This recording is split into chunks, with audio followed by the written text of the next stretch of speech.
Welcome, young travelers, to Spelljammer's Academy, the most magical place where humans and orcs can join together. What? What do you mean you don't know what an orc is?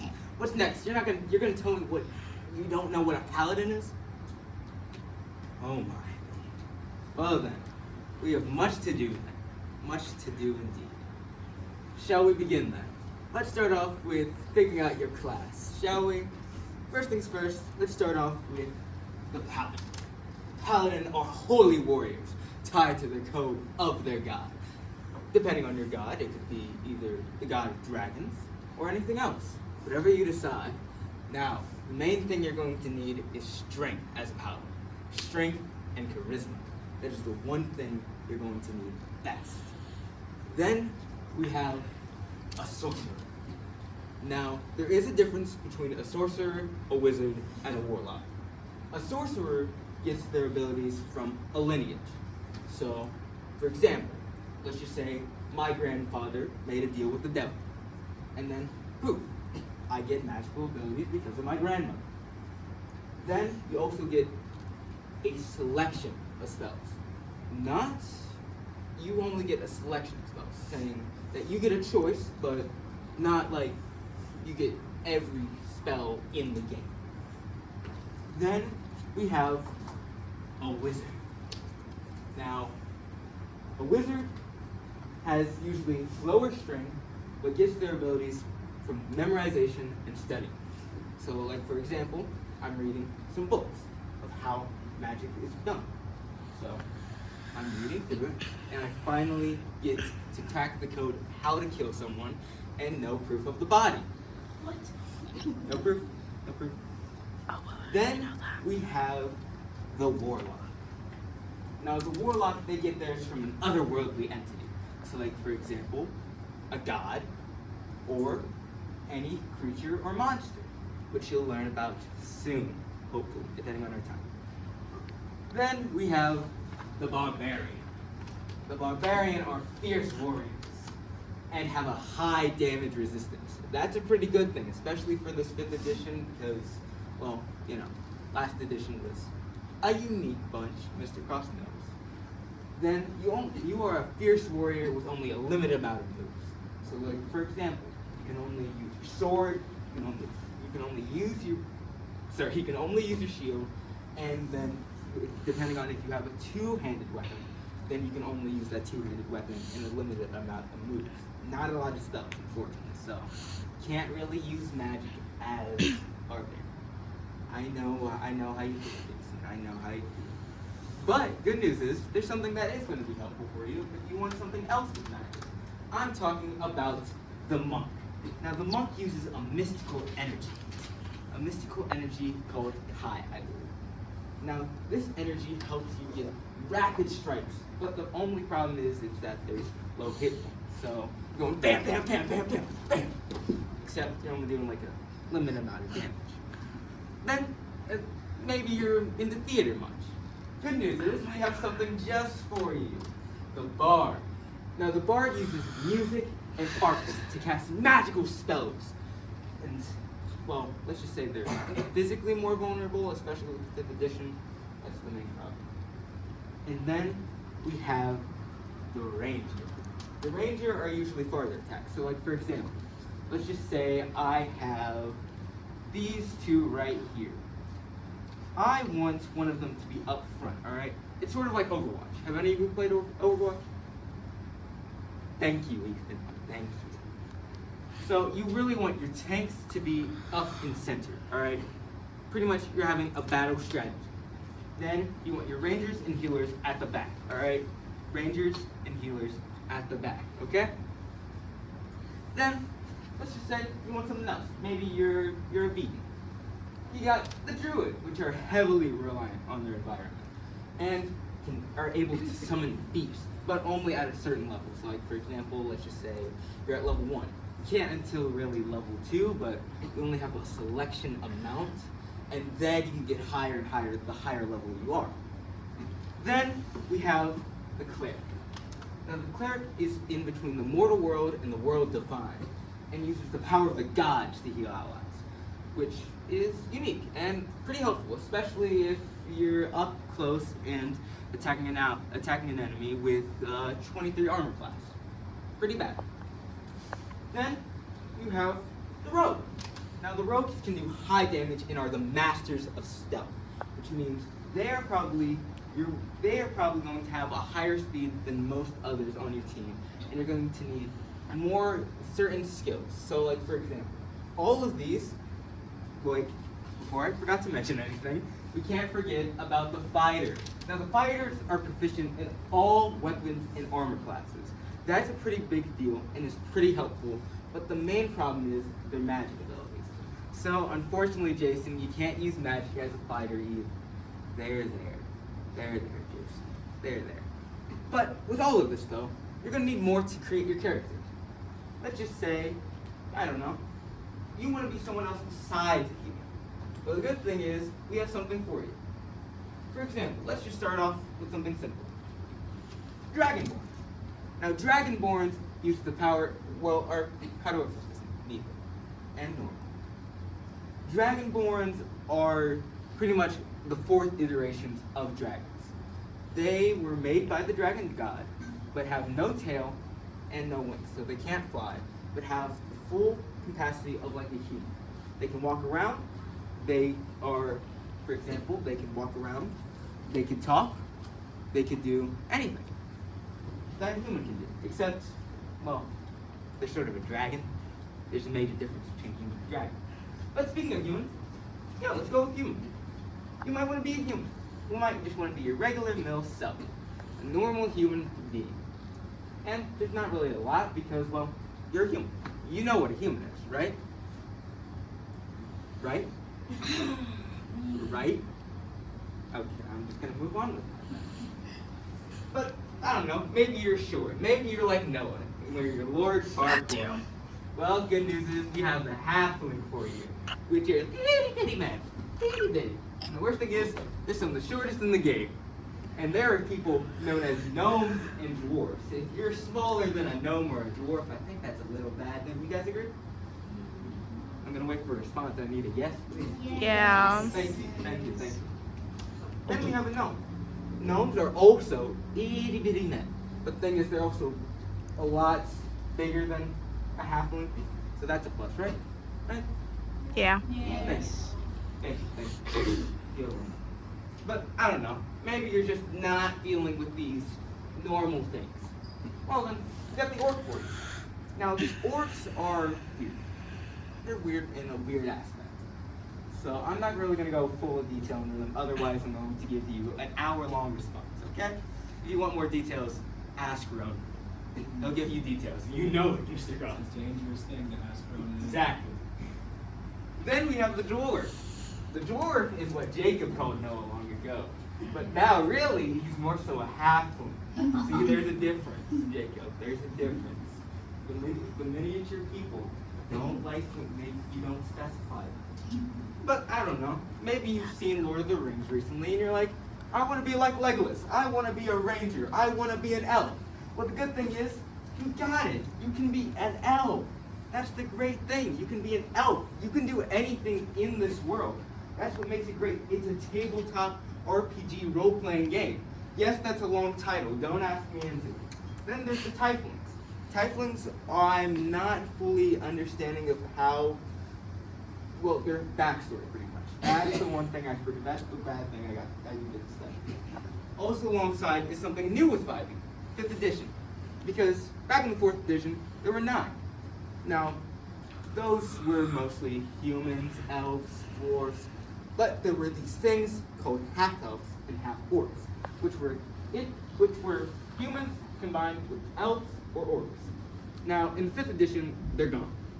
Mr. Cross, they're gone, unfortunately. And they're gone. But the good news is, we have something else. We have the Azimir, which don't get me wrong if I pronounce that wrong, which are sort of unique, alright?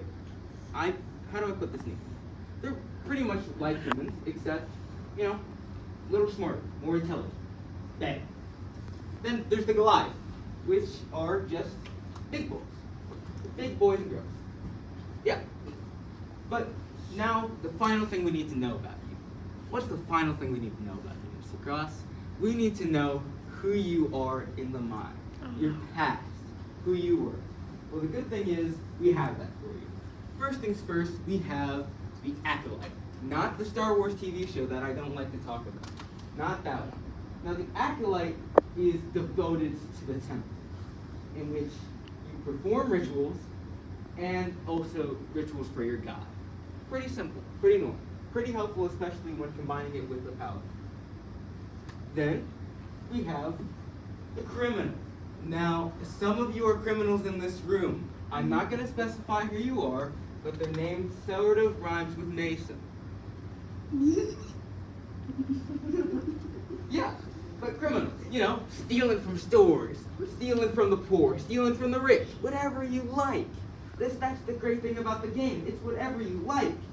Then we have the stage. Now, the stage were trained in their formative years. Now,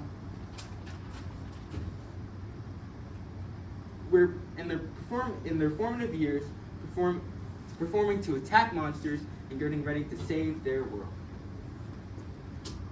Then we have a soldier. Soldiers, you all know what a soldier is. You'll probably be drafted in World War III, and you know it. So a soldier started training for a war, and as soon as you did it, you were sent back home. That's pretty much your backstory, because these are your backgrounds, right? These will be important in creating your character sheet, which I will be explaining later. Not now, later. Then we have ourselves a Charlton. Forgive me if I pronounce that wrong. Now these things learn to seek out the marks of taverns and pubs to find anything, either goods, bads, maybe some potions, maybe some other substances. You don't know, because that's your goal to find. Then we have the artisans. These are pretty much your crafters, your engineers, what you're gonna make. So like, for example, you're trying to make some better armor. That way, instead of an 18, you're at a 20. You might want something better. And that's what you can get with them. That's what's the best part about it. Then we have the entertainers. Now the entertainers are usually for one thing, bringing fun to the world, right? You all know what fun is, right? I'm disappointed in all of you. I'm not asking you questions. So, they're on the stage since their entire life, bringing fun and enjoyment across the world and now across your journey, and are very helpful, especially with the bard. Then you have the guard. You see, the guard spent their years protecting the city they were in. Like, for example, let's just say the name of your city was Ikubak. Ikubak was a small town in Ishumbak. Now, Ishumbak has a problem with the ravening tribe of the Okwakbo. Now, the Okwakbo have been known to steal and kill from the other city. So the good news is, that's the job of the guard. That's the job of the guard. Then we have the farmer. Farmers, you know what farmers are. They're here to bring food and support to all of you. Pretty helpful, pretty helpful, pretty helpful. Then we have the hermits. Now, the hermits have spent most of their lives outside of the world. So instead of being a part of the great war of Ikubaku, instead, you're just sitting around in your quiet suburban mountain town. Then we have the nobles. Now, the nobles, they're rich. I mean rich. That's what makes them great. They're rich, and that is mostly everything you need to know besides their leadership role, which is very important, and also gives you a higher charisma. Then we have the merchant. Now the merchant will be trading you goods and giving you what you need. So they'll be at their stand. So tell me, what do you need, Jason? You need a sword? You need a sword? You're not getting that. You need a sword. What I can see, you need a sword. So they'll give you something, I don't know, called Pointy Head, which is a part of the Gigantic language. Which, by the way, also I should probably mention this now, each race, well, not each race, but most of the races have their own separate languages.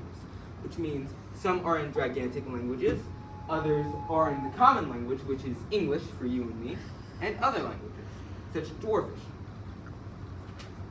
Then we have the sailor. Now the sailor will be across the 7 billion seas. I had to specify, thank you. So they will be across the 7 billion seas and have survived countless encounters with monsters and other creatures. Then we have the wayfarer.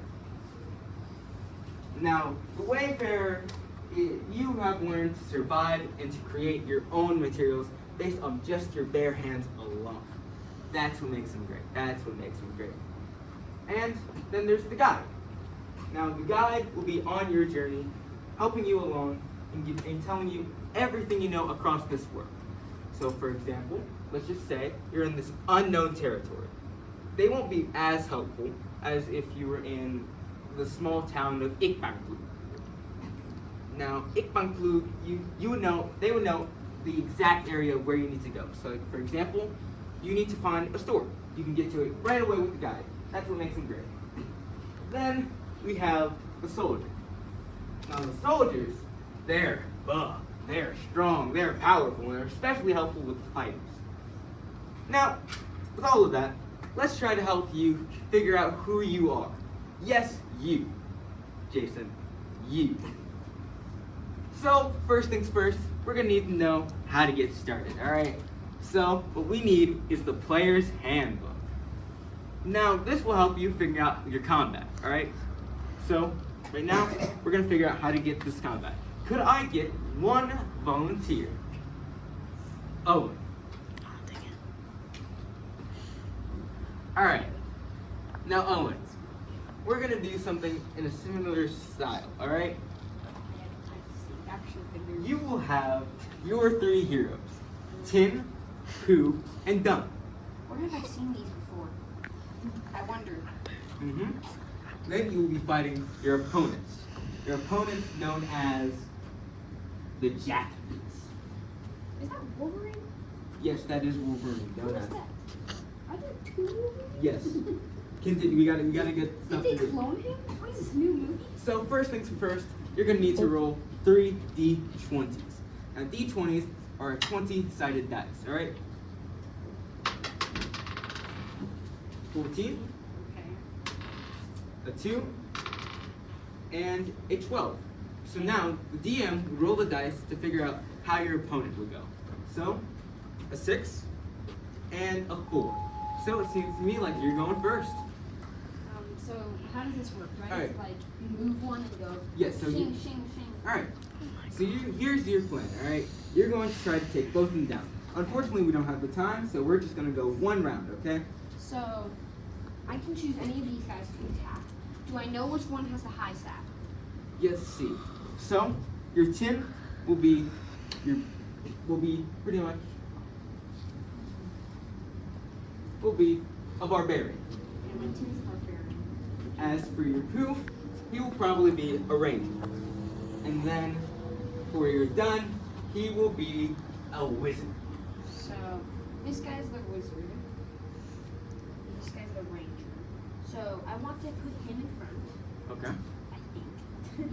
And then I get to choose one of these guys to attack. You can move anyone. You can choose anyone to attack. I'm going to say he can attack the Wolverine who is in gold. Alright, so now what we're going to do is we're going to roll a d20. Does it still count? Tell me, what is that we have? Oh. We have ourselves a 4. Oh, no. Fortunately, we have a 4. So that's only going to do a bit of damage. So that shot is going to miss. Oh, no. Then, good news is you get to go again because you had a higher stat than me. Because that's a goal. So, Okay, so I'm going to choose this guy, the Dun guy.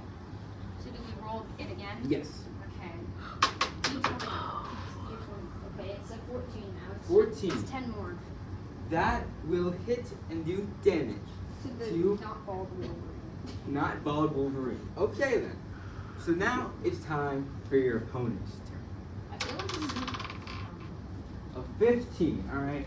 So each ranger will go in and attack your main guy up in center. So that will do damage.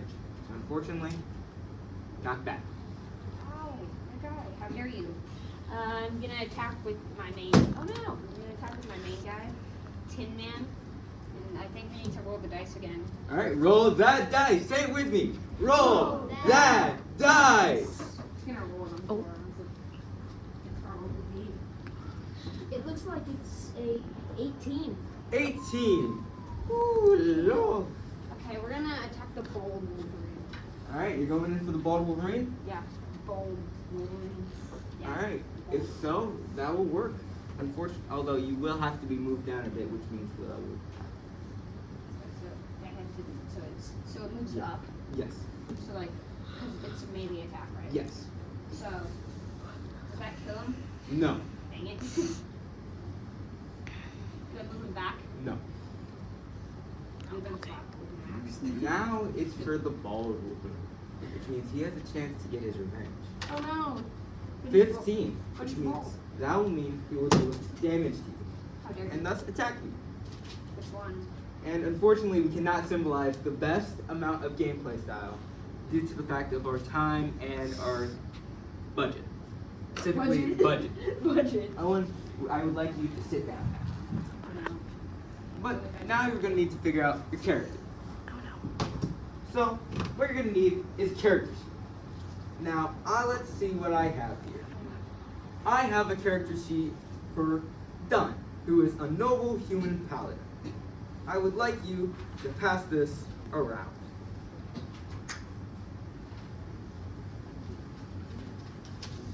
Pass this around. Now you see, you have 6 different stats. Strength, charisma, dexterity, wisdom, intelligence, and I'm forgetting. Great, that's fine. And constitution. So, all of that, you will be rolling a d20 again. Yes, this game has a lot of d20s you're gonna have to roll, unfortunately. You're gonna have to roll dice. You're gonna have to use strength, Jason. You're gonna have to use strength. So then, with all of that, you're also gonna need the help with your DM. Now, you might be asking this question. What's the difference between a dungeon master and a player? Well, the DM controls this. He creates the story. So, for example, you all will be a part of Spelljammer's Academy. And he will be your NPCs and all your other players. All the other things that you're going to need for your campaign. As for your players, the players will create a character sheet and use the stories that they have to help build and structure financial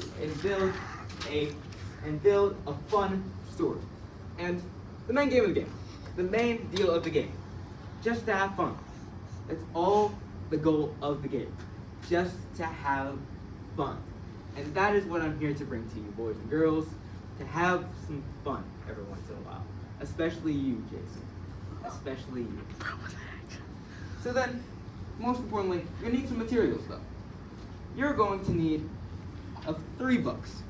The Monster's Manual, Player's Handbook, and the DM's Guide. Now, these 3 books will be primarily important. One will help you figure out the stats of your monsters.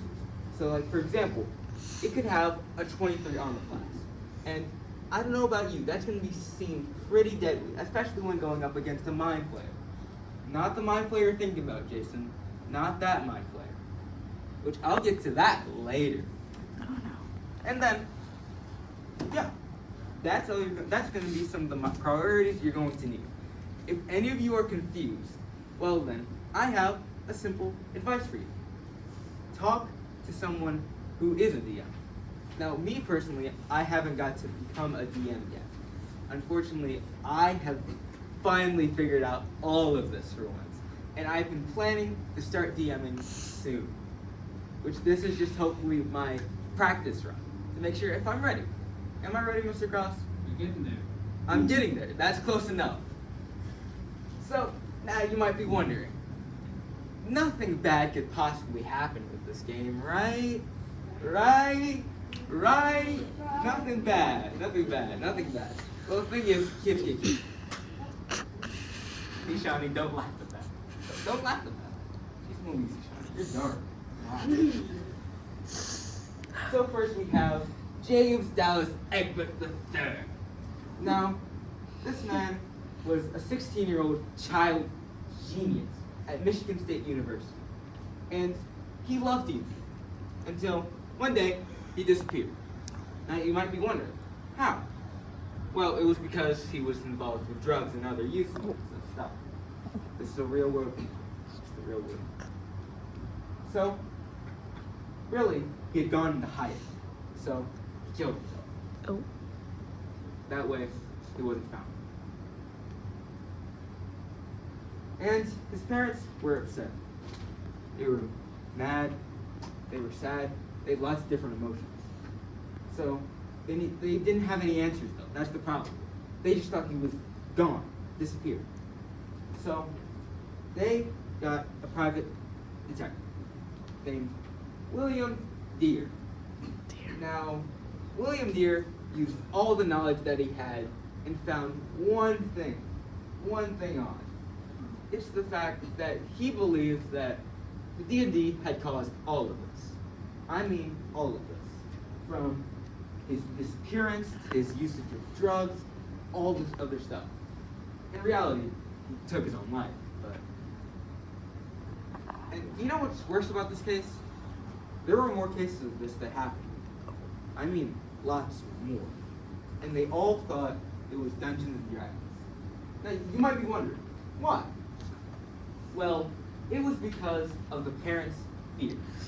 Now, the parents believed that the game had caused witchcraft to the brain, and it made them have suicidal thoughts, homosexuality, violence, suicide, all of this stuff. But really, it was just the person. And that's the main problem. People not knowing their evidence before they say stuff. I've experienced that problem multiple times. That's the reason I've probably not been in prison yet. But you know what? There's always good to this. There was one man who survived all of this fear. Do you know what his name was? His name was Gary Lips. Now, Gary was born in a small town of, I don't know, you might have heard of this place, Chicago. You might have heard of it, you might have not. So, I want to talk about his grandfather. Now, his grandfather owned a small portion of this area in Lake Giovanna. Now, Lake Giovanna was the Newport of the West back then. It was the Newport of the West. And it was big, with imports coming in day and night. So, the rich and the very rich people decided they wanted some of this good stuff, because they believed that this area was an investment. In reality, it wasn't, but it was an investment nonetheless. So, in the 60s, when Gary was about 30, he joined a group. He joined a bunch of groups for this small game. You might have heard of it. It's called Tactics by Avalon Hills. Now, Tactics was this war game. It was this huge war game back in the 60s about fighting Nazis and other terrible people, especially the Russians. Especially the Russians, Jason. Especially the Russians. So, one of these groups was known as, let's see if I have room. Other board.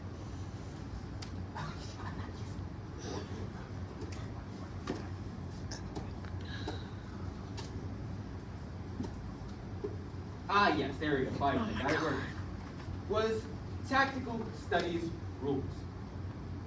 Now, originally, this was the Tactical Studies Association, but they changed it due to the fact that, I don't know, Tactical Studies Association. Does that sound good, people? No. Exactly. Neither of these names sound good, to be frank with you. So, in the 60s, Gary did something big. He joined the group. Now, this group was mostly teenagers and college students, because Tactics was a game mostly designed for its younger audience of teens and college students. Now, the problem is, this game was expensive. I mean, expensive. Because you had to buy these little bitty action figures, itty bitty, that way you can continue on playing this game. And you know what makes it even worse?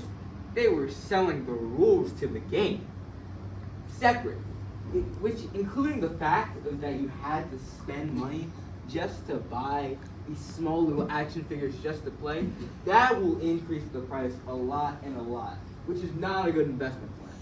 So they scrapped the rules. And you know who found a good opportunity out of this? Tactical Studies Rules. So they used the group and started publishing these rules and created their own types of rules. And as a matter of fact, they created, and this became so popular that it created rules for other games. And sooner or later, other people and the public started creating their own rules for games. That's the reason why when you're playing Uno, like for example, me and Jason arguing about how you can have multiple draw twos back to back. You can. You can. Yeah, but moving on. Then, in the summer of 1973, something huge happened, known as the Geneva Convention. Now, this was happening because the group wanted a small convention for the games. So, Gary decided that he would help host it, especially since that it was happening in the town of Lake Giovanni. So, this event happened, only about a few 200 people came, but this event was huge. I mean, huge. Huge. It was so big that it drew attention all around the world, and people were dying for a sequel. And you know what? They got a sequel. They got a sequel. But now I want to move on a bit. Gary and his friend later found something that they really wanted to do. They wanted to create their own game with no rules. So that is the birth of our wonderful Dungeons and Dragons. And there's a lot more in this, which you can find in a $100 book. I'm not showing it to any of you because I spent $0 on that book. Mr. Cross knows how expensive that book was. It is expensive. It's $100. Exactly. And everything was going fine for Gary. Everything was going great until something bad happened. Unfortunately, Gary was walking to work and there was a board meeting. So, the board went in, talked to him. Next thing you know, he was fired from his own company that he pretty much helped found, getting off the starting blocks and bricks, piece by piece. But Gary's legacy still made an impact. It made an impact. As a matter of fact, it made a big impact across the world. With the impacts of Dungeons and Dragons. First one is mental. Starting off, social bonds, in which you're joining a group of people to actually figure it out. You're playing with, you have your DM, and then you have other friends joining along, in which you're not you, you're your character. You get to explore around, almost as if you're an actor. You're an actor. An actor. Then there's also exploration of self. This is a huge deal, especially in modern day politics, in which people are discussing, oh, you shouldn't be yourself. Oh, I think you should. You should, Johnny. You should. And also another thing, creativity. Just with the character sheet alone, it will take you about 30 minutes just to complete. 30 minutes, in which you're figuring out your backstory, who you are, every material you have, and what to do in that climate, and what to do. And lastly, it helps relieve stress and bring organization. So, for example, all of this is not well organized. As you can see, I'm not good with organizing. But I've been playing the game a lot more recently. It's helped me become more organized, and most importantly, more focused and release the stress I have from especially you guys. Especially you guys. But then also, it's effective shows and TV. So, like for example, Stranger Things. You might have heard of this show about 4 kids and then their friend goes missing, so they have to get this other girl, and then things break loose. But they're creatures. They're creatures from this world called the Upside Down. Now, these kids call them based off D&D. Now, there is one thing though. They get this wrong. I mean, wrong. As a matter of fact, here we go. Let's start off from the beginning, shall we?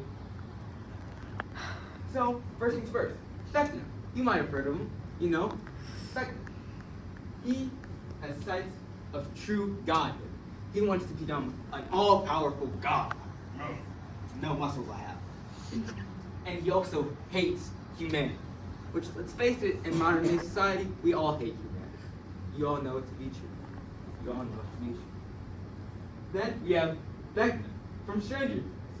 Now this one works with the Mind Flayer, I believe, and is known as One. Now, I haven't watched the show personally. Shawnee, don't get mad at me, okay? Don't get mad at me. And his weakness is fire. Now, I have a theory, alright? I believe that Vecna is trying to take control.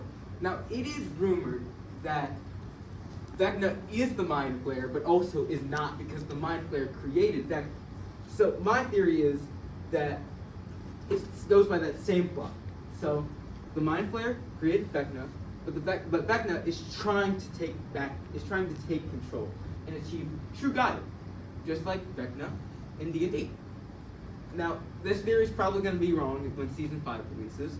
I'll have watched the show by the time it happens, okay? So don't get mad at me.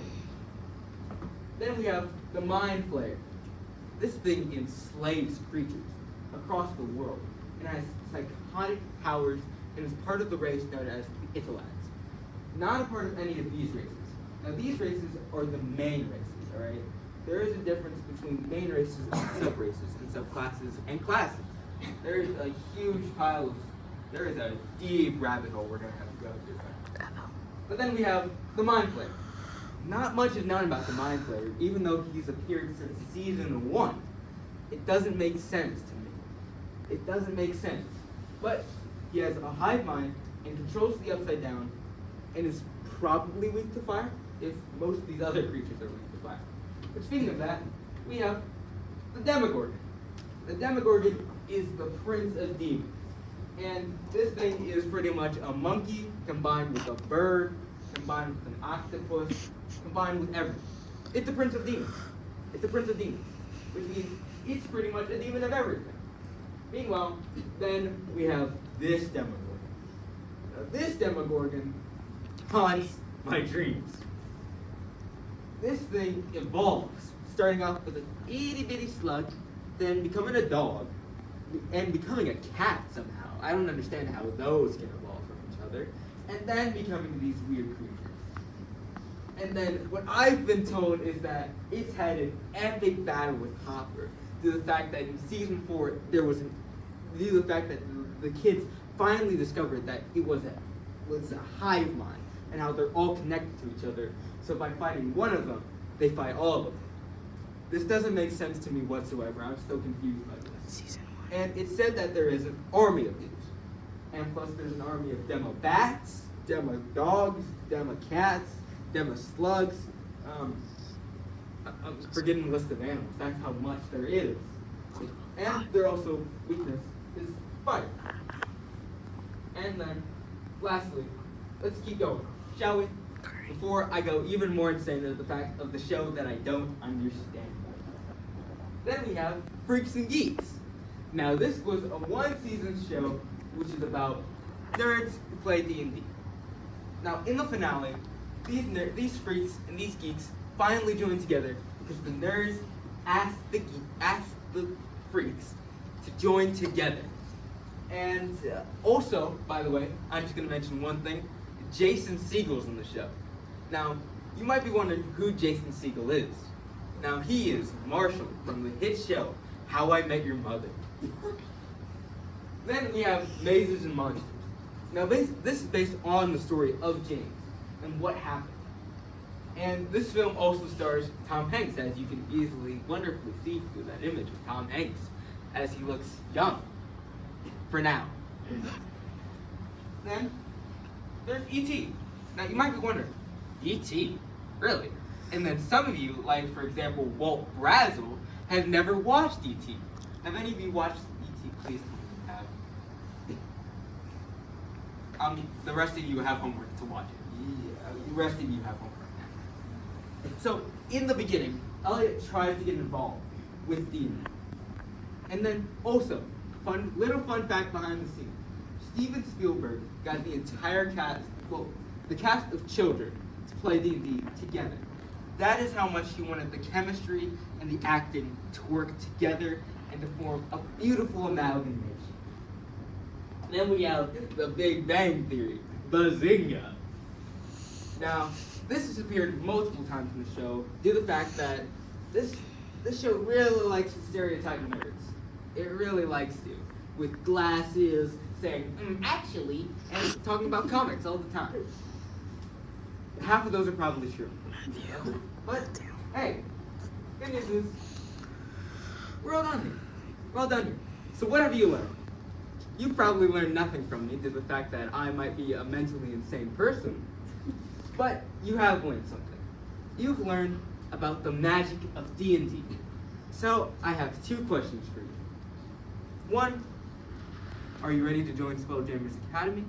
And 2, any questions for me? Clap, clap, clap, clap.